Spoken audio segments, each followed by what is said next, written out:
নমস্কার, আপনারা দেখছেন সময় কলকাতা। আপনাদের সঙ্গে রয়েছি আমি পাইলার। এই মুহূর্তে যে খবরের দিকে চোখ রাখবো, এক দোকানদার ও তার পরিবারকে মারধরের ঘটনায় চাঞ্চল্য। শিলিগুড়ি ইস্টার্ন বাইপাস সংলগ্ন ঠাকুরনগর এলাকার ঘটনা। এই ঘটনার প্রতিবাদে বুধবার সকাল থেকে পথে বিক্ষোভ স্থানীয় বাসিন্দাদের। সংঘর্ষের জেরে এলাকায় 12 ঘন্টার বন্ধের ডাক বিক্ষোভকারীদের। প্রত্যক্ষদর্শীদের দাবি, মঙ্গলবার একদল যুবকের অকথ্য ভাষার ঝগড়ার প্রতিবাদ করায় ওই দোকানদার ও তার পরিবারের উপর চড়াও হন তারা। এর পরিপ্রেক্ষিতে বুধবার সকাল থেকে উত্তেজনা ছড়ায় এলাকায়। বিক্ষুব্ধ জনতা ঠাকুরনগর এলাকায় পথ অবরোধ করে বিক্ষোভ করেন। পরিস্থিতি নিয়ন্ত্রণে আনতে তড়িঘড়ি ঘটনাস্থলে পৌঁছয় নিউ জলপাইগুড়ি থানার বিশাল পুলিশ বাহিনী। পথ অবরোধ চলাকালীন বেশ কয়েকটি দোকানে ভাঙচুরের ঘটনাও ঘটে। বিক্ষোভকারীরা নিগৃহীত দোকানদার ও তার পরিবারের সুরক্ষা দাবি করেন, পাশাপাশি অভিযুক্ত দুষ্কৃতীদের অবিলম্বে চিহ্নিত করে দৃষ্টান্তমূলক শাস্তির দাবি তোলেন। এরপরেই পুলিশের তরফে অভিযুক্তদের দ্রুত গ্রেপ্তারের আশ্বাস দেওয়া হয়। এদিকে ঘটনার খবর পেয়ে সেখানে যান মেয়র গৌতম দেব। তিনি বলেন, এলাকায় কোনোভাবেই মাফিয়াবাদ চলতে দেওয়া হবে না। আইন নিজের হাতে তুলে নেওয়ার চেষ্টা বরদাস্ত করা হবে না।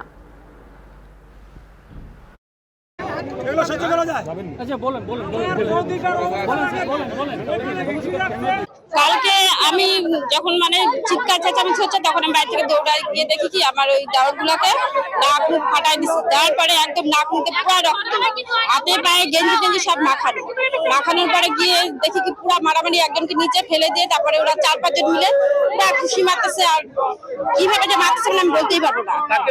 আমার কাকা শ্বশুরকে, দেওয়ারগুলাকে, কাকিমাকে, সবাইকে না।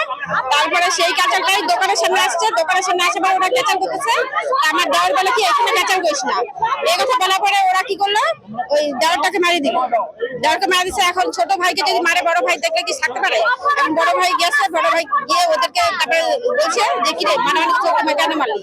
ওরা আবার উল্টা চড়াও হয়েছে ওর উপর, ওকেও মারছে। হ্যাঁ, বন্দুক দেখাইছে। পরে আরো কতগুলো আসছে গাড়ি নিয়ে, ওরা এসে বন্দুক। কি চাইছেন আপনারা? আমরা যাচ্ছি ওদের শাস্তি হোক, ওরা দ্বিতীয়বার যাতে এরকম কাজ না করতে পারে এটাই যাচ্ছে। এই যে সমস্ত ডেভেলপমেন্ট আমরা করে গেছি লাস্ট 10 বছর, এখানে এই সমস্ত কিচ্ছু ছিল না। এখানে পট পরিবর্তন হয়েছে বিধায়ক এই অঞ্চল এই দুটো জেতার পরে এখানে মাফিয়ারা এই জিনিসগুলো করার সাহস পাচ্ছে। মাফিয়াদের গুড়িয়ে দেওয়া হবে, সে যে মাফিয়া হোক। আমি এখানে আসছিলাম কম, শিলিগুড়ি নিয়ে বেশি ব্যস্ত ছিলাম, কিন্তু মাসে 4 দিন আসবো। আমাদের অফিসটা তৈরি করেছি, ওখানে বসবো। এখান থেকে ডাকগ্রাম ফুলবাড়ি রাজনীতি পরিচালিত হবে এবং এই গুন্ডা মাফিয়া এই সমস্ত পুলিশ প্রশাসনের সাথে কালকে কথা বলেছি। আমি রাজ্য প্রশাসনের সাথেও কথা বলবো, ডিএম এর সাথেও কথা বলবো এবং কলকাতাতে কথা বলে যা যা ব্যবস্থা নেওয়া হবে। অ্যাকচুয়ালি এই ডাবগ্রাম 2 অঞ্চলটাতে প্রধান বিজেপির, পঞ্চায়েত বিজেপির, পঞ্চায়েত সমিতি বিজেপির, উপপ্রধান বিজেপির, এমএলএ বিজেপির, এমপি বিজেপির। তো কি বলবো বলুন তো, এদের মধ্য দিয়ে এই দুষ্কৃতীরা হামলা করছে। আমি তো বলবো যে হচ্ছে প্রশাসন সবার জন্যই, হয়তো এরা ভালো মতন করে করতে পারছে না। ঘটনাটার সাথে সাথে আমি আমাদের প্রাক্তন বিধায়ক তথা মন্ত্রী, বর্তমানে শিলিগুড়ির মেয়র গৌতম দেব বাবুকে বলেছি, সমস্ত ঘটনাটা বলেছি। উনি এসিপি কে এবং আইসি কে বলে কাল রাতে দু ভ্যান, সারা রাত ধরে একটা ভ্যানও এখানে টহল করেছিল। প্লাস হচ্ছে আপনার